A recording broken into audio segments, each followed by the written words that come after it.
was in high school, there was a potato farmer who was an acquaintance with my parents. Actually, his wife was once my French teacher, I remember that. And he was just around the corner from where we lived.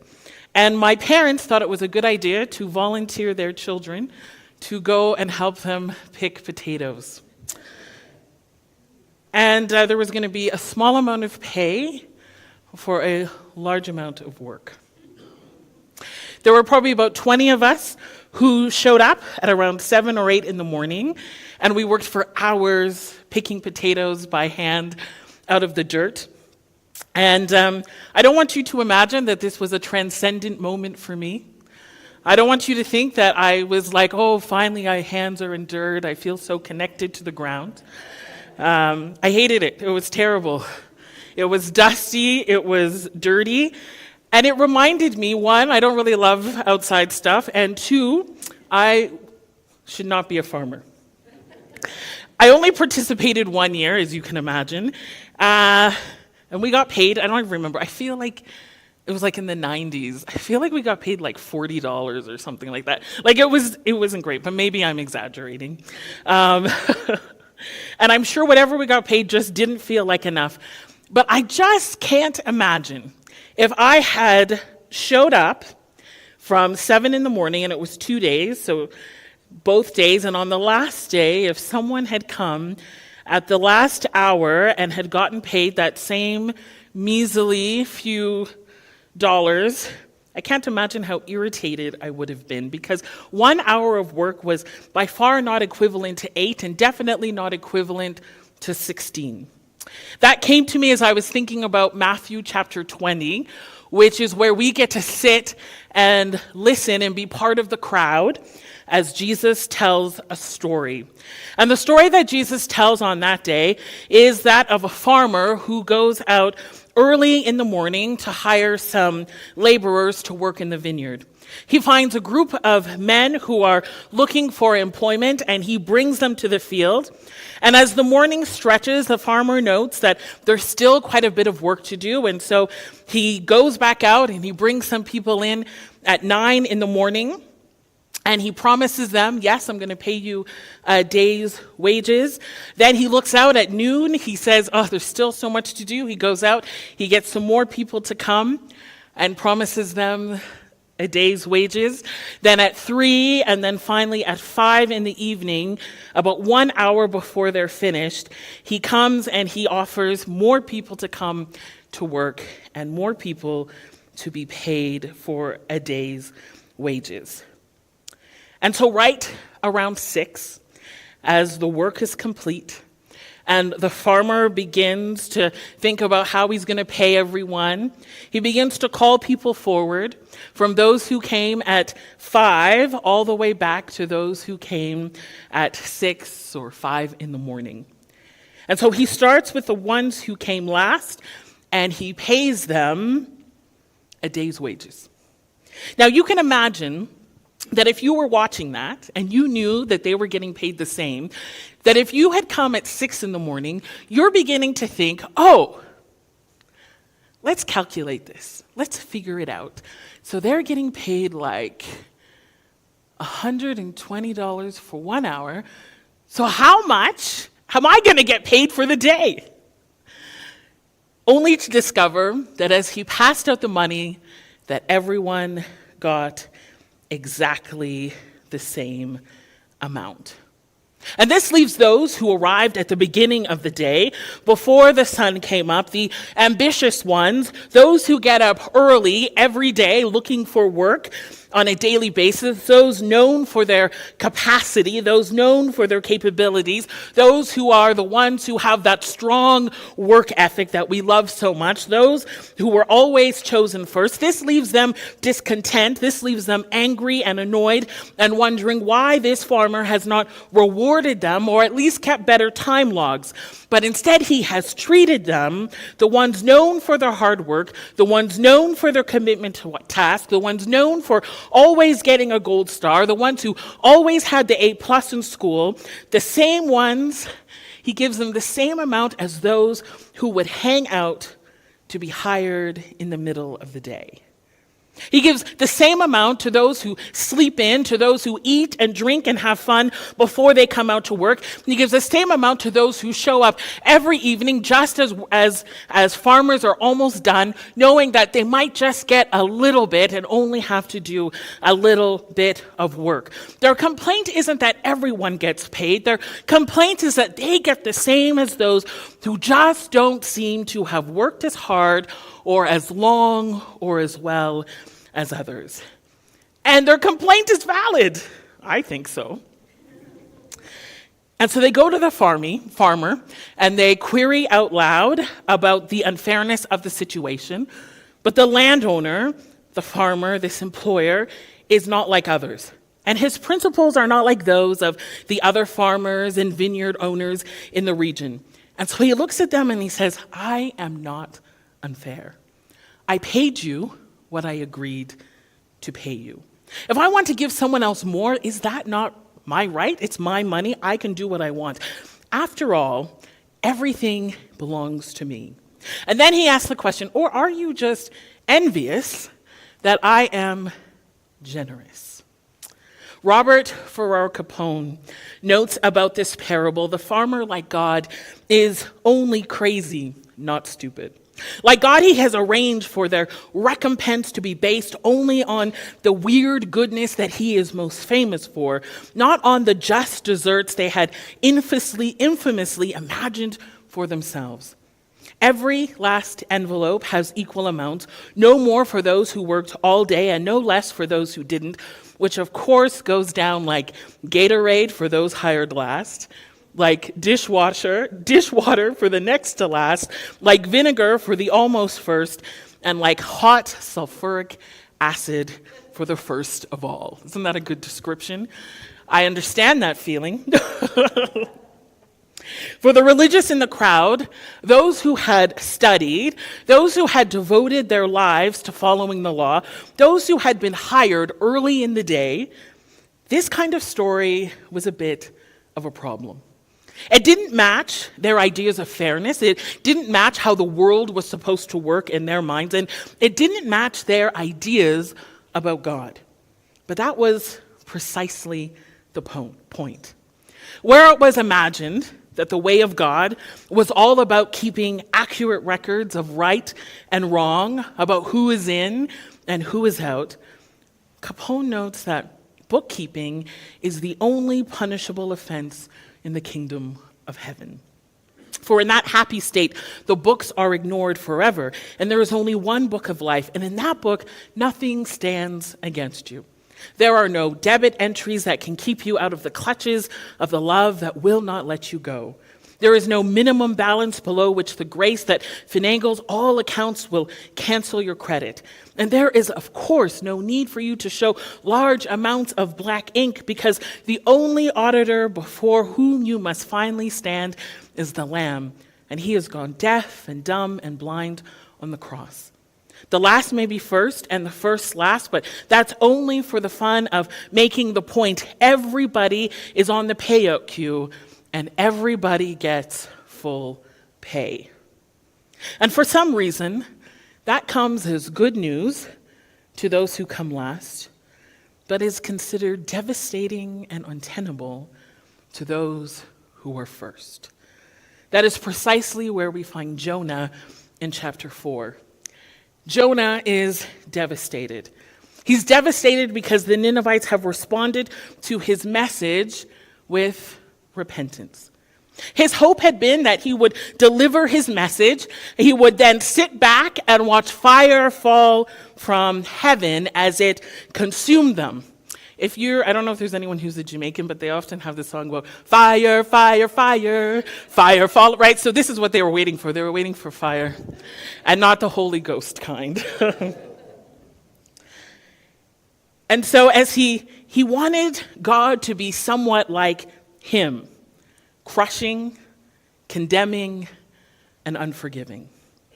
But what is made clear early on in the book of Jonah is that Jonah understands what God is like. He knows that God is merciful. He knows that God is compassionate and slow to anger, filled with unfailing love, and eager to move people away from that which can destroy them. And to Jonah's demise, what rises in this passage is God's great love rather than a God of wrath. And so as the people repent, as God relents, as God forgives and reconciles, Jonah laments. God is too merciful. God is too loving. God is too kind to those that Jonah considers to be his enemies. Can you hear it? The Ninevites are the day laborers who have come at the final hour.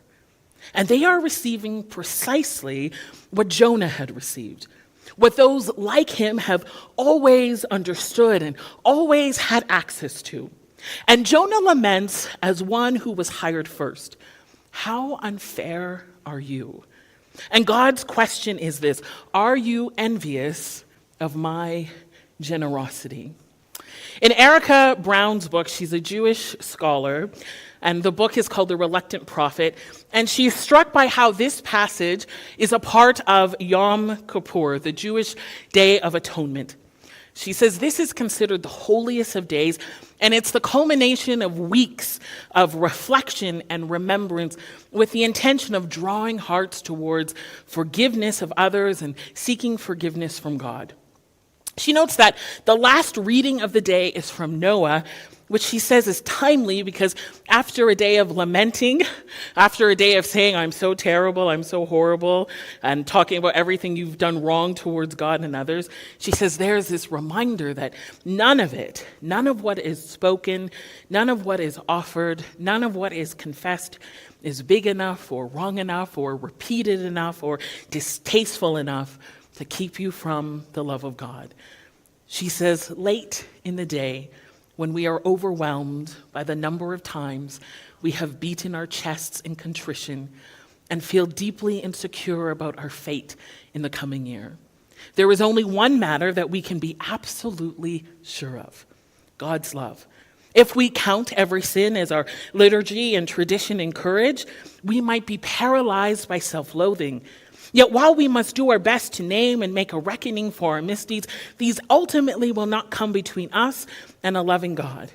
This realization leaves our view of the world radically altered. God's compassion goes far beyond our list of wrongs. And so while we are grateful, and albeit sometimes reluctant, to accept this as good news for ourselves, the book of Jonah also asks us, can you, even if reluctantly, accept this as good news for those beside you? Not with a bookkeeper's ledger in hand, trying to figure out who belongs and who does not, who is worthy and who is unworthy, but with a view of God that echoes Jonah's lament.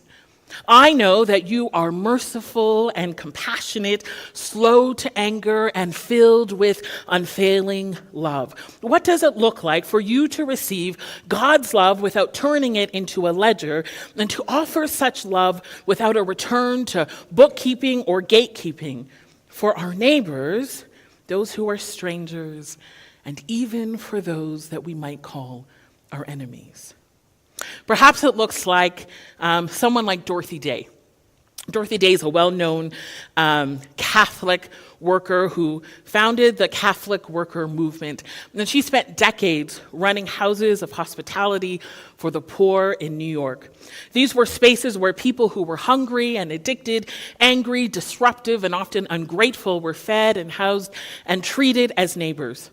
One day, one of her volunteers came to her and complained about a specific person in the house and said, he is rude and he is demanding, he is controlling and he contributes nothing. And the volunteer argued that this man did not deserve the same treatment as others, especially not the same meals, the same bed, or the same care. And Dorothy's reply was this. She says, I don't believe in charity, I believe in love. And love is not measured by who deserves it. On another encounter, when someone pressed her about how exhausting and how unfair this work was, and how people just seemed to take advantage of their kindness, she said, "What we do is not efficient, it's not orderly, it's not fair, it is faithful." This is the love we have received, and this is the type of love that you and I seek to offer. On this fourth Sunday of Advent, we ask ourselves, what are we waiting for if we aren't waiting for love? Or perhaps it's better to ask, what are we waiting for if we don't recognize that love has already arrived? A love that doesn't wait for you to get better. A love that doesn't set a list of expectations before it is offered. A love that doesn't keep timesheets or performance reviews, but exists simply because God is love. A love that arrives for those who think they must work hard for it, and also for those who recognize they need not lift a finger to receive it. The love we both experience and the love we seek to offer, the love we wait for and the love we lean into, that is the place where we learn that that kind of love makes a home among those who have not earned it. That's where we find out that this kind of love makes a home among those who have not earned it, yet somehow are still fully deserving of it. What does it look like for you to receive God's love without turning it into a ledger, and to offer such love without a return to bookkeeping or gatekeeping for our neighbors, for those who are strangers, and even those we may call as our enemies?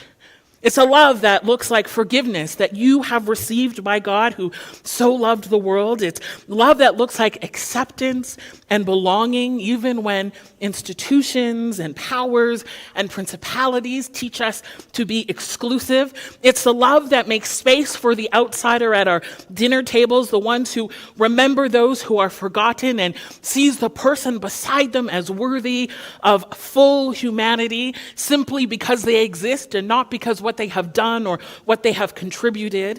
It's the love that comes from a teacher who doesn't wait for a student to change before acknowledging their worth and their capacity, their talent and their significance. It's a love that comes from those who volunteer and seek to create impact and change for the sake of the other. It's the love that is unafraid to stand up to power, to advocate for the marginalized, to be an amplifying voice for those who are so easily silenced. It's the love that changes families. It's the kind of love that impacts individuals. It's the love that shifts the energy in the room. It's the love that makes space as it seeks to tear down walls, build tables, and extend hospitality in unlikely spaces. It's the love that is not conditional on what one has done or what you have earned or what you deserve, but is expected, but is extended not as a means to build up the tally sheet in your favor, but as a means to offer that which you